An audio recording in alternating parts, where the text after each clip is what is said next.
If we go to the beginning of the Bible, in Genesis chapter 1, verses 3 and 4, we find that the very first thing God did in his act of creation was simply to say, let there be light. The Bible says that as soon as God said this, that there was light. And that God saw this light. And then the only thing that God could say about this light was that it was good. God saw the light, that it was good. And the next thing he did was he divided the light from the dark. He brought a division between the light and the darkness, the positive and the negative, the good and the bad. They did not mingle. We keep going down the week of creation. On the second day, God did some more dividing. And on the third, fourth, and fifth days of creation, they all end in a singular phrase. At the end of each day of creation, it simply says, and God saw that it was good.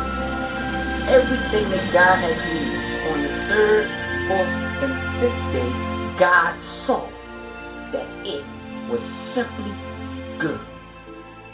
And when we get to the sixth day, the day when God created man in his own image, the day when God made us in his own likeness, it simply says this, and God saw everything that he had made, and behold, it was very good. You see, man was the crowning act of God's creation. Man was the epitome of God's creation. And God had made him in a special way. Everything about him was very good. There was not a spot. There was not a speckle of evil in him. Nothing was imperfect about him. He was perfect. He was holy. He was pure in the eyes of God.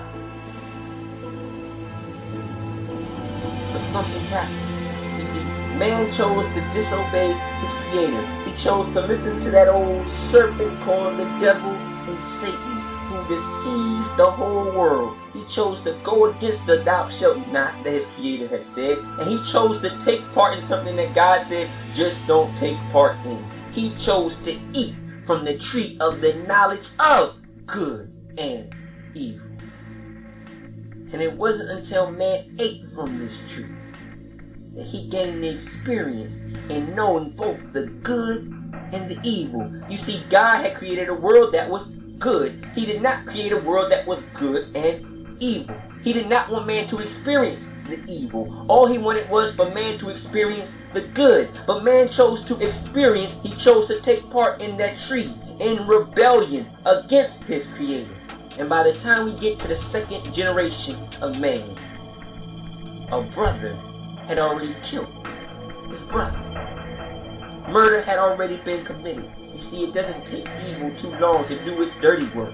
It doesn't take the dark side too long to take over. Its progression is not slow. And by the time we get to Genesis 6, you see this picture. And it came to pass, when men began to multiply on the face of the earth, and daughters were born unto them, that the sons of God saw the daughters of men that they were fair, and they took them wives of all which they chose. And the Lord said, My spirit shall not always strive with man, for that he also is flesh. And God saw that the wickedness of man was great in the earth, and that every imagination of the thoughts of his heart was only evil continually. And it repented the Lord that he had made man on the earth, and it grieved him at his heart. And the Lord said, I will destroy man whom I have created from the face of the earth, both man and beast, and the creeping thing, and the fowls of the air, for it repenteth me that I have made them.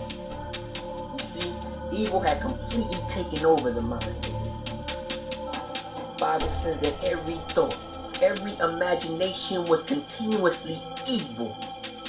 Continuously. The only thing man could think about doing was evil. And it said that it grieved God so much. It grieved him to see something that he had created that was perfect, something that he created that was simply good, to turn the opposite direction and be nothing but totally evil. That it said that God said, I must destroy this place. I gotta start all over again.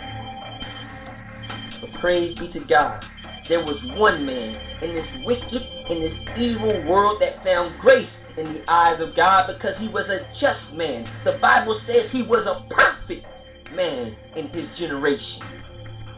And it was with this man that God chose to replenish the earth. God knows, man. He knew that this perfection would not last for long. And God says this in Genesis 8 verse 21. For the imagination of man's heart is evil from his youth.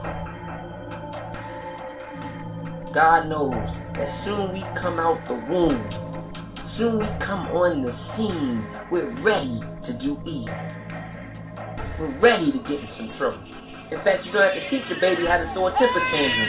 You don't have to teach your baby how to be mad. You don't have to teach your baby how to scream and yell. In fact, as soon as it breaks the matrix, as soon as it comes out of the womb, that's what it's doing. Screaming and yelling and crying. The baby, we already know as children how to embrace the grief, how to embrace the dark side.